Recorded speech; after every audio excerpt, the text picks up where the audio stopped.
The desert didn't care who you were, only whether you would bleed. It whispered in wind-blown grit and baked the bones of both saints and outlaws. Gale Rogers had learned that long ago when she buried her husband without ceremony, without witness. Now, as the sun clawed its way across a scorched New Mexico sky, she walked alone, barefoot in memory and blistered hope, never expecting that today would demand her to make a decision that would brand her soul deeper than any wedding band ever had. The metal bucket on Gale's hip swung with every step, its tin mouth gaping open to the heat like it too was parched. The creek, what little of it remained, was a half-dry vein etched into the land, a mile from her cabin and 2 from anything resembling mercy. Her dress clung to her back, sweat beading at her temples, her breath gritty with dust. She had made the walk 1,000 times. It had never felt heavier. Not until she saw him. At first she thought he was dead, a carcass, maybe left by coyotes or vultures too full to finish their work. Then she saw the rise and fall of his chest. Barely, uneven, a breath fighting not to surrender. She stepped forward, cautiously. The man, young, maybe 20, lay twisted beneath a juniper bush, skin the color of old mahogany, blood crusted on his cheek. An arrow jutted from his thigh, snapped halfway. His shirt had been torn open, revealing the sinew of a body that had known war and weather. Dried blood matted his hair to his forehead. His lips were cracked, his eyes closed. Gale froze. Her late father's voice echoed in her skull like the ghosts of church bells. You see one alone, girl, he's bait. The others are never far. But her feet didn't move. She crouched beside him slowly, bucket in one hand, her other fingers hovering inches from his neck, pulse weak, but there. His breath stuttered as she shifted his head. He groaned low, like a wounded animal, not a threat. Just alive. Gale dipped her fingers into the bucket and let droplets fall onto his lips.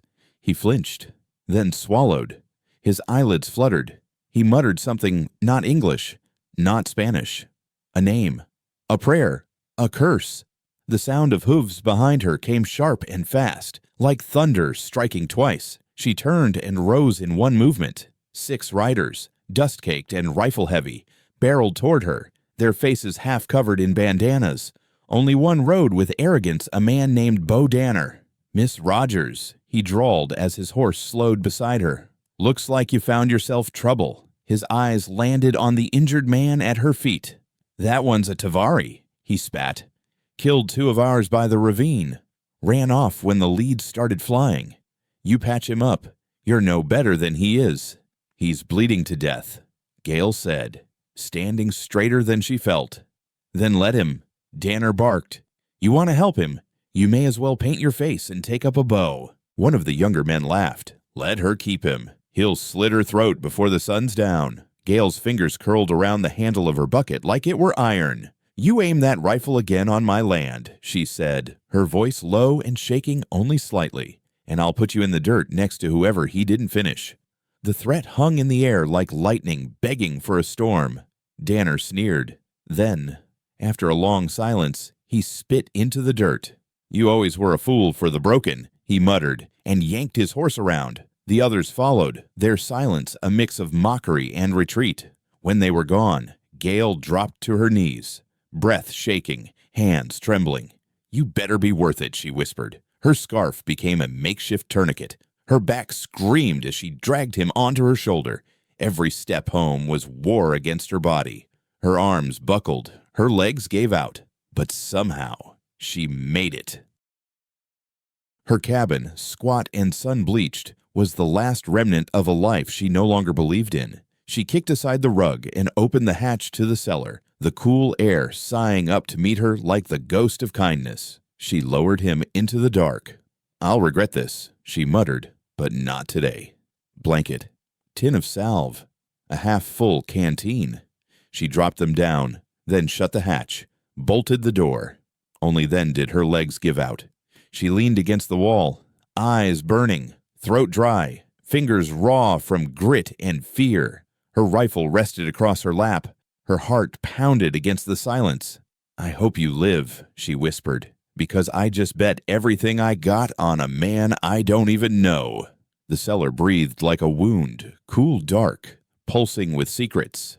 Earth smell clung to the walls, thick with the scent of potatoes, rusted nails, and time. Gail lit a stubby oil lamp and placed it on the packed dirt floor beside the cot she'd dragged down from the attic. The man, barely more than a boy, lay still, skin taut with fever, breath rattling like wind through brittle leaves.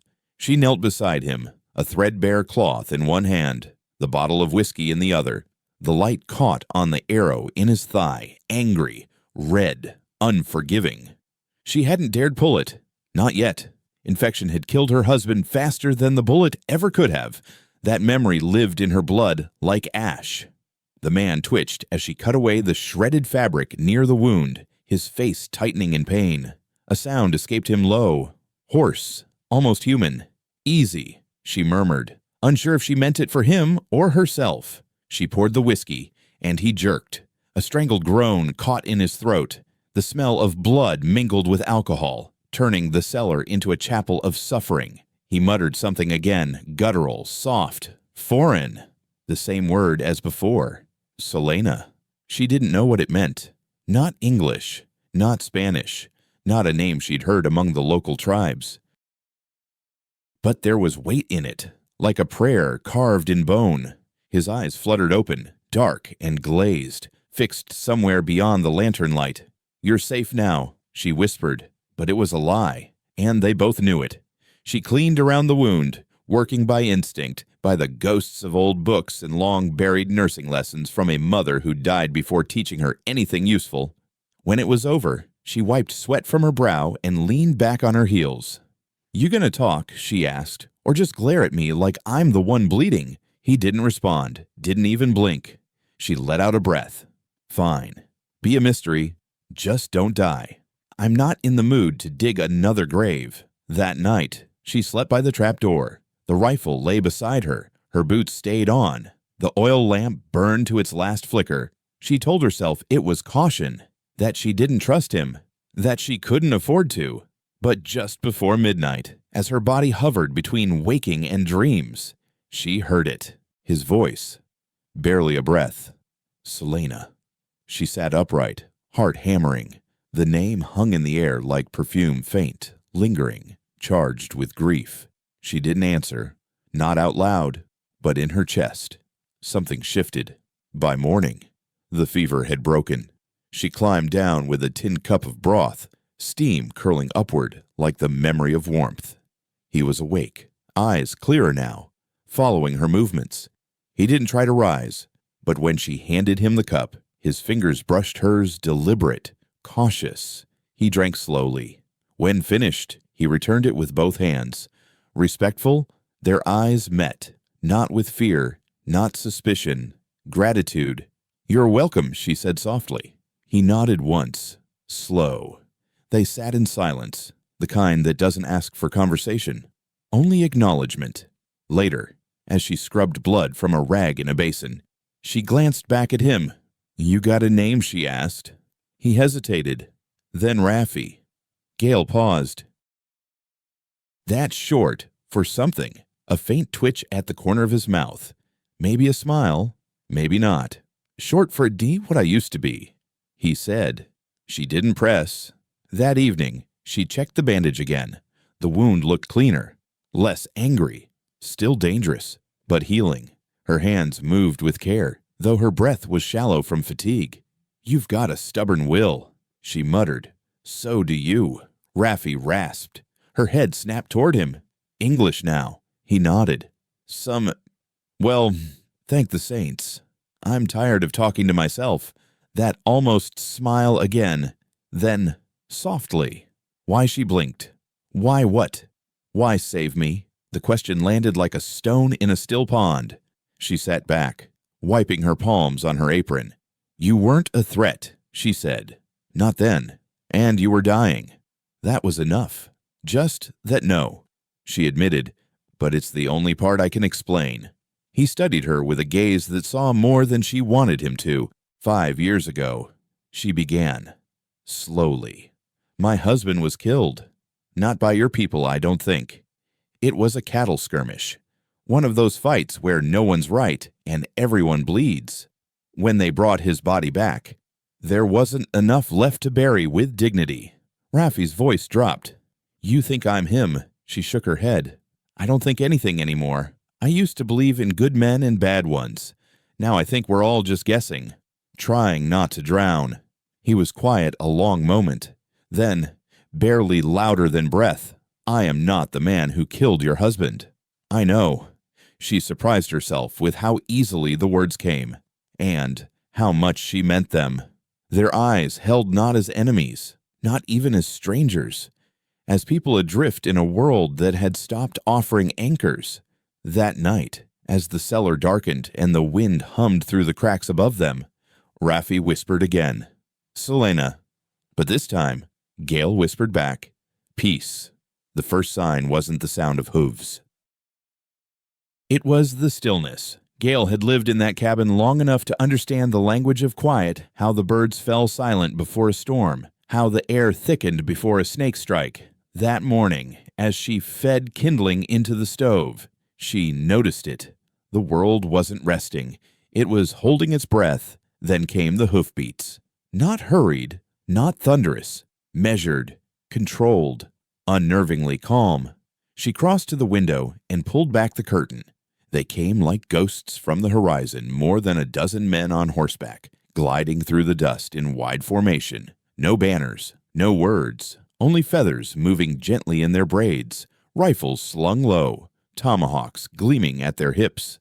Their silence screamed. At the front rode a man older than the rest, straight-backed, long braids threaded with silver. His face bore the history of war, deep-lined, sun-darkened, unreadable. His eyes scanned the land like he'd carved it himself. Kieran, she thought. He didn't need to introduce himself. He was the kind of man whose presence said, "I am judgment. I am memory. I am reckoning." Gale grabbed her rifle from beside the door. Then, calm as ritual, she stepped out. The wind tossed her skirt around her boots. Her hands were steady, though her mouth was dry as chalk. She stopped at the edge of her porch, raised her chin. "You came for him," she said. The men did not reply, not with words, but they did not move, did not lower their weapons, did not blink. Kieran dismounted with the grace of someone who had never fled from anything in his life. He took 2 slow steps forward, empty hands at his sides, but his stare, sharp as a blade, cut straight through her spine. "We came," he said at last, "for our blood." Gale's grip on the rifle tightened behind her hip. "You're too late if you came to bury him," she said. Kieran didn't flinch. "We do not bury our wounded unless they ask. I found him alone, shot, burned by the sun." "Your people left him to die." A murmur passed through the warriors. Still no weapons drawn, still no threats, just the weight of judgment unspoken. "I brought him in," Gale continued, "fed him, cleaned the wound. He's alive because I didn't listen to the men who said he should be dead." From beneath the floorboards behind her, a muffled sound rose, a low, unmistakable groan. The Tavari heard it. Every head turned toward her cabin. Gale stood tall. "He's alive, but not ready to ride." Kieran stepped forward one more pace. "You keep him like a prisoner." She blinked. "I kept him like a man, one who would have died without me." His gaze flicked to her hand to the rifle, the dirt beneath her fingernails, the faded scar on her collarbone. "I didn't bring him here to trade," she said. "And I didn't bring him here to own." Another silence fell, this one different. The warriors looked at one another not with anger, but with uncertainty.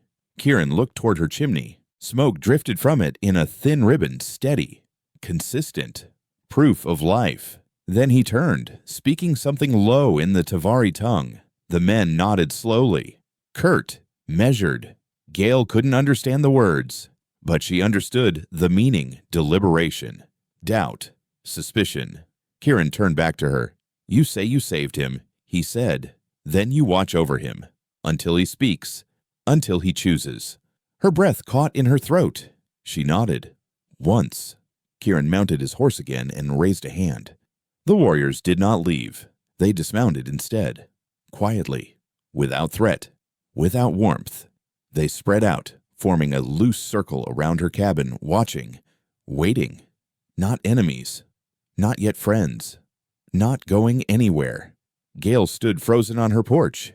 For a moment, she was not a woman with a house or a gun or a wounded man under her floorboards. She was a fault line, a border between histories, a question yet to be answered. The cellar had become a kind of sanctuary, half shadow, half silence.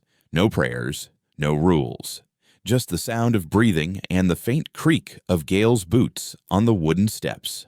Rafi lay propped against a rolled blanket, his face drawn but calmer now. The fever had passed. The sharp edges in his eyes dulled slightly, not with weakness, but awareness. He tracked Gale's movements with the quiet alertness of a man used to danger. When she knelt beside him with a bowl of broth and a clean cloth, he didn't flinch. He even lifted his hand, however weakly, to receive it. Still breathing, she said, trying for lightness. That's something. He drank without a word, but when he returned the bowl, he said softly, "You didn't have to stay." Gale wiped his brow with the damp cloth. "Neither did you." He looked at her, then not past her, not through her, at her. His voice was quiet, hoarse from days without language. "I don't understand you." She smiled faintly. "You wouldn't be the first." "No," he said. "I mean, why help me? You risked your people, your home." Gale sat back on her heels and exhaled slowly. The air in the cellar tasted of soil and memory. "Do you want the polite answer or the real one?" she asked. He gave a slow nod. "Real. I think. I was tired of watching people die," she said. "Tired of pretending I don't care. Maybe I was looking for something to hold on to. Maybe I saw someone no one else wanted to carry, and I thought, God help me, I could carry you." The silence between them wasn't awkward. It was dense, full of things unsaid. "You've carried loss," Rafi said. Not a question. Gale looked down at her hands. 5 years ago. Husband. Shot over a boundary line neither side could even agree on. No one ever claimed responsibility. Just dust and blood and nothing left to bury. "I'm sorry," he said. She blinked. "I didn't expect that." Rafi's gaze didn't waver. "We lose people too." "I know," she said. And she meant it. "Then what about you? Selena, you said it in your sleep." "A name." His expression flickered. "My sister." Gale's breath hitched. "Is she—" "I don't know," he said. "Last I saw her, she was running. I bought her time. They caught me instead." A pause. "I don't even know if she made it past the tree line."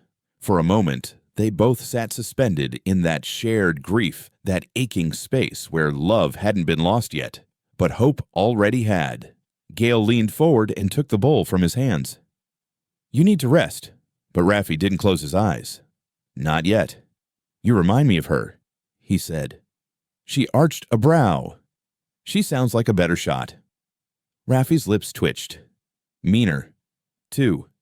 She let out a laugh, short, dry, but real. That night, Gale stayed in the cellar longer than she meant to. They didn't talk much more, but she noticed how his breathing had deepened, how he didn't tense when she checked the bandage, how his eyes closed not from exhaustion, but something close to trust. Upstairs, the warriors still held their silent perimeter. She could feel them through the floorboards like a pressure in the earth, watching, waiting. She bolted the door again. Not out of fear, not anymore. The next morning, she found Kieran standing at the edge of her porch. He didn't greet her. She stepped outside, arms folded, rifle hanging at her side like punctuation. "He's not ready to go," she said. Kieran's gaze was unreadable. "He is our blood. We take care of our own." "You left him to die," she said. "I didn't. He chose to fight." Kieran replied. He accepted the risk, then let him choose now. The pause that followed cracked like old bark. Gale could feel the heat rising behind her eyes, the fire building beneath her ribs. "I kept him alive," she continued, "and I won't hand him over just so you can finish what the bullet started." Kieran studied her like she was a puzzle he couldn't decide was worth solving. "You think we kill our wounded. I don't know what you do," she admitted. And that's the point. Another beat of silence. Then, one more day. Kieran said. "Then we speak again." He turned and walked back into the dust. Only when he disappeared did Gale let her shoulders slump. Her breath escaped her in a single, exhausted sigh. That night, she brought a fresh bandage and a cup of warm water down to the cellar. Rafi was awake, sitting up. "Impressive," she said, kneeling beside him. "I thought you'd need another day." "Still do," he muttered, voice rasping. "But I'm tired of staring at the ceiling." She peeled back the old wrapping. The wound was raw, but no longer angry. It was healing. Slowly, stubbornly. "Like you," she said under her breath. "I heard that." She smiled without looking up. "I wasn't hiding it." He watched her work for a moment. Then, softly, "You could have left me." "I didn't." Why, she didn't look at him. "I think we're all just one bullet away from needing someone to carry us," she said. He didn't answer right away. "Then maybe we carry each other." She froze, then nodded. "Maybe we do." The dust came first, long fingers of it reaching into the sky, curling over the ridge like smoke from an unseen fire. Gale spotted it while gathering wood near the fence line. Her heart clenched before her mind caught up. Riders. They were back. She dropped the kindling and ran, boots thudding against cracked earth, skirts snagging in brush, breath burning in her chest. She slammed the cabin door, slid the bolt, and grabbed her rifle from the wall. The cellar door stayed shut, Rafi below, still healing. But the storm was already here. 7 of them rode into her yard like they owned the sky. Bo Danner at the front, face red with heat and hate, sweat glinting on his brow. His men flanked him, guns at the ready, eyes sharp with the thrill of an easy kill. "Well," Danner called, pulling his horse to a stop, "ain't you a sight? Little frontier queen with her chin high like she rules the whole damn desert." Gale stood on the porch, rifle in hand, but not raised. He leaned forward in the saddle. "He's still in there, your little war prize." She said nothing. He grinned. "You bed him yet, or just keeping him warm till his people come slit your throat in your sleep?" The laughter that followed was cruel, lazy. Gale stepped off the porch, steady, jaw set. "Turn around, Bo. You've got no right to be here." His grin dropped like a knife. "We've got every right. That's Tavari land yonder. But this is ours. And we ain't letting one of theirs play dead here while the rest sneak up on us." He kicked his horse forward. Heard he's not just breathing now. Heard he's talking. Gale moved to stand directly between them and her door. "Leave," she said. "Now. I won't ask again." One of his men laughed and lifted his rifle. "She's bluffing." And then movement. From the trees behind the barn, from the brush near the creek, from shadows Gale hadn't realized were there all along. The Tavari had not left. They emerged like ghosts from the edge of the woods, rifles drawn, quiet as dawn. No words, just presence. Danner froze. His horse shifted beneath him. "Well, look at that," he muttered. Little beasts didn't run after all. The air stretched tight. Gale could feel the weight of every heartbeat in her ribs. "I won't let blood spill on my land," she said, voice hard. "Unless I have no other choice." Danner turned his glare to her. "You picked your side." "I didn't pick a side," she snapped. "I chose to save a life. You came to take one." He let out a bitter laugh. "You sound like my wife before she ran off with a preacher." From behind the cabin, Kieran stepped into view, calm as prayer. His warriors spread wider, closing the circle, still not aiming, just waiting. Danner's hand dropped toward his holster. Gale raised her rifle, cocked it with a sound that cracked like lightning. "Try it," she said. "I dare you." They stared at each other, the wind catching her hair, a shudder slapping against the cabin wall like a heartbeat. "You aiming that at me?" he asked. Quieter now. "I'm aiming it at the man who makes me dig another grave in dry dirt," she replied. The standoff stretched. Then behind her, the cellar door creaked open. Rafi stood in the threshold, pale, limping, but alive, standing. Every eye snapped to him. Danner's men stiffened, unnerved. He wasn't a ghost. He wasn't a rumor. He was real. And he was choosing to stand behind her. "This ain't over." Danner spat into the dust. "No," Gale said, "but maybe it never should have started." He snarled, wheeled his horse around. "One day, girl," he called over his shoulder, "you'll wish you'd let him bleed." They rode off in a fury of hooves and rage. Smoke and silence remained. Gale lowered her rifle slowly. Kieran stepped beside her, his eyes like the edge of a blade. "You fight for him." She didn't look at him. She looked at Rafi, who leaned against the doorframe, breathing hard. "I fight for peace," she said, "but if I have to stand between both sides with a gun to keep it, so be it." Kieran said nothing, but he gave a small nod. Not approval, not praise, recognition. Gale had crossed a line, not by accident, not by necessity, by choice. And there was no going back now. The battlefield was quiet now. Empty shell casings glinted in the dust. The shutters creaked in the wind. Gale sat beneath the cottonwood tree near the well, her arm wrapped in a strip of her own torn petticoat. Blood seeped through the fabric, but the pain felt far away, muted by exhaustion. Across the yard, Rafi leaned against the cabin, watching the tree line. His breathing was ragged but steady. He'd stood when it mattered. She would never forget that. She didn't speak. Neither did he. They didn't need to. The line between them, once thick with suspicion and silence, had burned away, leaving only what had been chosen. Kieran approached quietly, boots crunching over scorched ground. He stood over Gale, shadow stretching long in the late sun. His expression was unreadable. "You fight like Tavari," he said. Gale let out a dry laugh. "I don't know what I fight like anymore." Kieran crouched beside her, elbows on his knees. His voice was low, heavy with something deeper than judgment. "You know what comes next." She looked up, meeting his gaze. "More men, more guns." He nodded. "Your people will not forgive this." She didn't flinch. "I never asked them to. They'll call you traitor, outcast." "I've been called worse," she said, "by better men." At that, the corner of his mouth twitched almost a smile. Kieran stood again and looked toward the forest, where the Tavari were already packing, always ready to vanish into the wild that had never betrayed them. "You have no home now, Gale Rogers." She paused, then said, calmly, "Maybe I never did." He studied her for a long moment, then spoke with quiet gravity. "Come with us." Her breath caught. What he nodded toward the trees. "Leave this place, your war, your people. Come west, where the law does not follow, and blood still means something."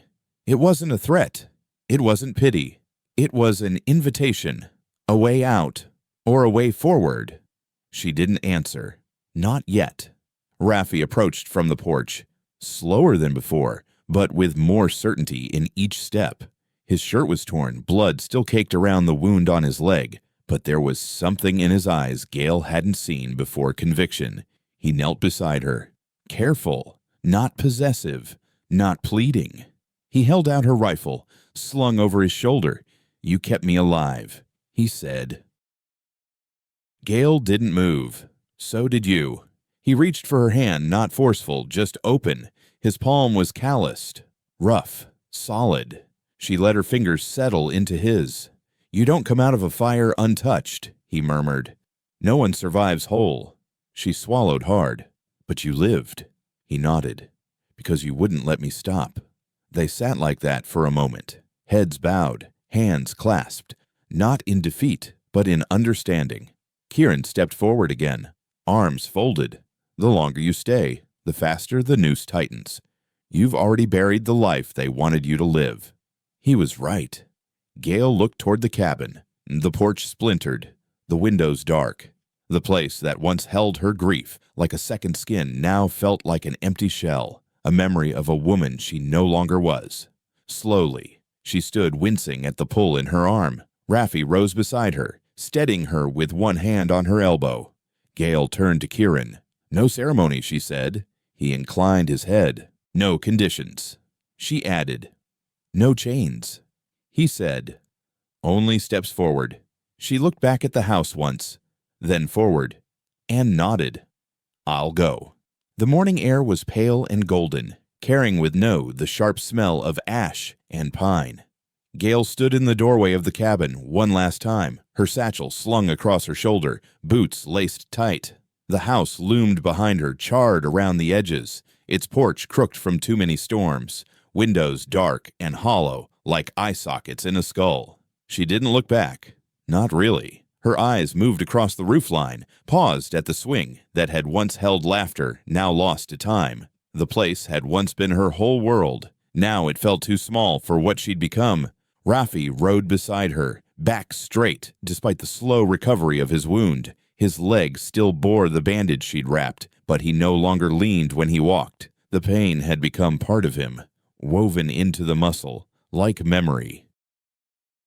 The Tavari rode ahead and behind, moving in a quiet rhythm that felt older than the land itself. No one spoke. No one hurried. This wasn't flight. It was a return. They passed the boundary line around noon, the place where brush gave way to a sparse forest of juniper and sandstone. There was no sign to mark the change. Only a feeling. Like the land had exhaled and accepted them. Dust rose from their horses' hooves in soft spirals. Birds circled overhead. Somewhere in the distance, a hawk cried out, its voice cutting the silence like a blade. Gale's muscles ached, but it wasn't the same ache she'd known hauling water or dragging bodies. This was earned pain, the kind that came from carrying yourself forward. She glanced sideways at Rafi. He didn't speak, but he met her gaze. And that was enough. By dusk, they reached a narrow ravine, walled by stone and silence. The Tavari dismounted in practiced unity, leading their horses to water, setting a modest fire. No one asked where they were going next. They simply were. Gale sat slightly apart from the group, unwrapping a strip of cloth from her wrist, letting the sweat dry on her skin. Her thoughts were quiet. She felt no fear, no sorrow, only stillness. Rafi approached with slow steps. He crouched beside her without a word. In his palm rested something small, an object carved of polished bone, strung with red stone and sinew thread. A necklace, simple, but ancient in feeling. He didn't speak. He didn't have to. She stared at it, breath catching. It wasn't a ring. It wasn't a vow. It was a promise made only in fire, in blood, in silence. He reached forward and tied it around her neck with reverent fingers. His touch lingered rough but careful. When he was done, she placed her hand over the pendant, then gently over his hand. Their eyes met. No kiss, no grand gesture, just the soft understanding of two souls who had earned each other.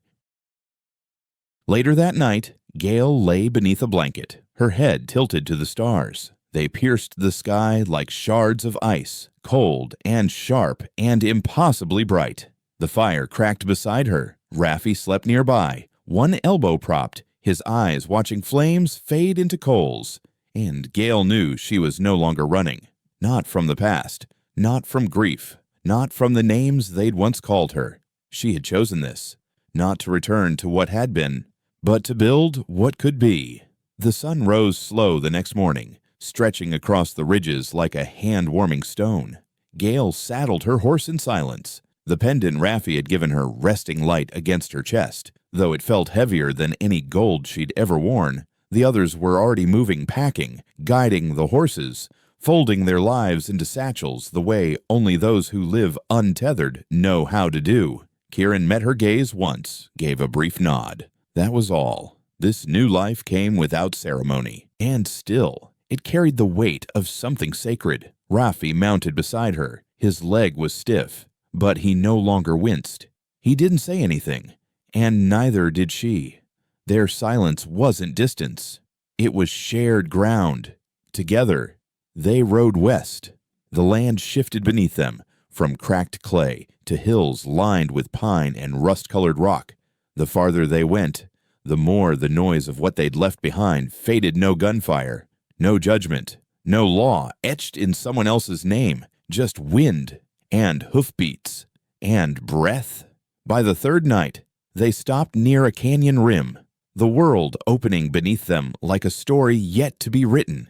Gale stood at the edge, wind tugging at her coat, the stars already blinking to life overhead. Rafi stepped beside her, his shoulder brushing hers. She turned to him, not asking, not needing to. He simply took her hand, and in that gesture, there was no rescue, no ownership, no rescue fantasy, only a truth. That love, real love, isn't about being saved. It's about choosing someone again and again, even when the road is burning, even when the past begs you to look back. They stood like that for a long time. Two people who had not just survived the fire, but had decided to walk through it together. No longer prisoner and savior, no longer settler and outsider, just two names rewritten in dust and time.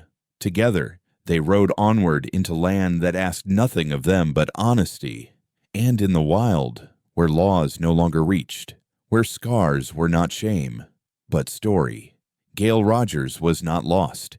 She was becoming, and that was enough. More than enough. Because out here, love was not owed. It was earned, and it did not need permission. Sometimes, the greatest courage isn't in drawing a weapon or standing your ground. It's in reaching out a hand when the world says you should turn away. It's in choosing compassion over fear, love over loyalty to pain, and building something new from ashes everyone else abandoned. Gail didn't fight for a cause. She fought for humanity, for connection that refused to see enemy or savior, only someone worth standing beside. And that is the kind of bravery we need most. Did this story move you? If it touched something deep inside, made you feel, reflect, maybe even cry, leave a comment below. Tell us what part stayed with you. Tell us where you've had to choose love over fear. And if you believe more stories like this deserve to be told, stories of defiance, tenderness, and the kind of love that doesn't ask for permission, subscribe to Wild West Love Stories, because bullets might miss, but hearts never do. And love is always worth the risk.